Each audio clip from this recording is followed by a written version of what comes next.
Karibu sana mpenzi mtazamaji, nashukuru sana kwa kuwa nami. Siku leo tunazungumza kuhusu tatizo linaloitwa kibwiko au kiguu.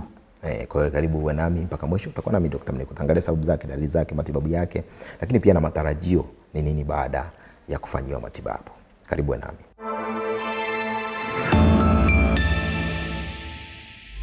Mtoto mwenye kibwiko au watu wengine wanaita kiguu anazaliwa na miguu au mguu wenye wayo uliogeukiwa ndani au nje.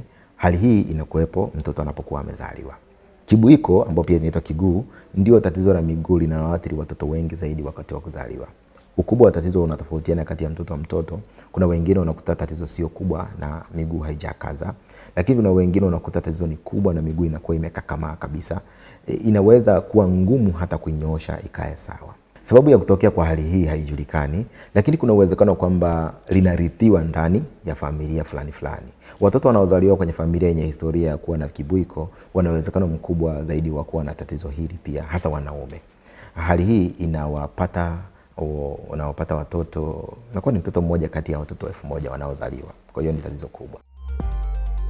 Hali hii inatambuliwa kwa kufanya uchunguzi wa mwili pekee, kwa sababu mtoto anapozaliwa tu unaweza kuiangalia miguu yake ukajua kama ana kibwiko, lakini daktari pia anaweza akaagiza ufanyie x-ray ya miguu ili kuangalia hali au ukubwa wa tatizo. Kwa sababu hali hii inatambulika baada ya kuzaliwa, madaktari watakuelekeza matibabu yanayohitajika. Mtoto anaweza kunyoosha miguu ili kuiweka sawa na kisha kuishikiza kwa hogo ili isipinde tena. Mara nyingi shughuli hii inafanywa na daktari wa mifupa. Matibabu yanapaswa kuanza mapema iwezekanavyo, hasa baada tu ya kuzaliwa, kwa sababu wakati huu ndio rahisi kunyoosha miguu. Kwa hiyo unakuta kuna kujivuta na kunyoosha miguu polepole, na kisha wanaiwekea hogo, na kunafanyika kila wiki ili kuiweka miguu hii sawa. Kwa kawaida mtoto anaweza kuwekewa hogo mara 5 mpaka 10 hivi. Kwa hiyo hogo la mwisho linaweza kukaa hapo kwa wiki 3. Baada ya mguu kukaa sawa, mtoto anapaswa kuvaa viatu maalum ambavyo vinakuwa na kishikiza, tunaita braces, kwa angalau miezi 3 usiku na mchana. Kisha ataendelea kuvivaa usiku pekee wakati analala kwa angalau miaka 3. Kwa watoto wengi shida inakuwa kwenye zile kano, tunaita tendons za kisigino, na upasuaji mdogo unaweza kuhitajika kufanyika ili kuzilegeza ili zisikakamae sana. Kwa hiyo usishangae sana kama tatizo ni kubwa sana. Visa vingi vya kibwiko au tunaita kibwiko vinahitaji upasuaji ili kurekebisha kama matibabu mengine yameshindwa au kama tatizo linajirudia. Kwa hiyo mtoto anapaswa kufuatiliwa kwa karibu na mtaalamu wa afya na atakupangia mpango mzuri. Kwa hiyo tafadhali ufuate huo mpango ili mtoto wako miguu yake ikae vizuri. Kama umewekewa hogo na unaona vidole vya miguu vimeanza kuvimba au vinabadilika rangi baada ya kuwekewa ile hogo, huyo mtoto tafadhali nenda kumuone daktari, ikiwezekana alitoe mapema. Inawezekana mguu wake umebanwa sana.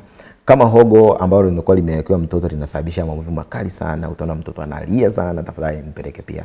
Kama vile vidole vimepotelea, unakuta mtu amewekewa hogo lakini vidole vimepotelea ndani ile hogo na vimefunikwa kabisa, mpeleke pia daktari alirekebishe.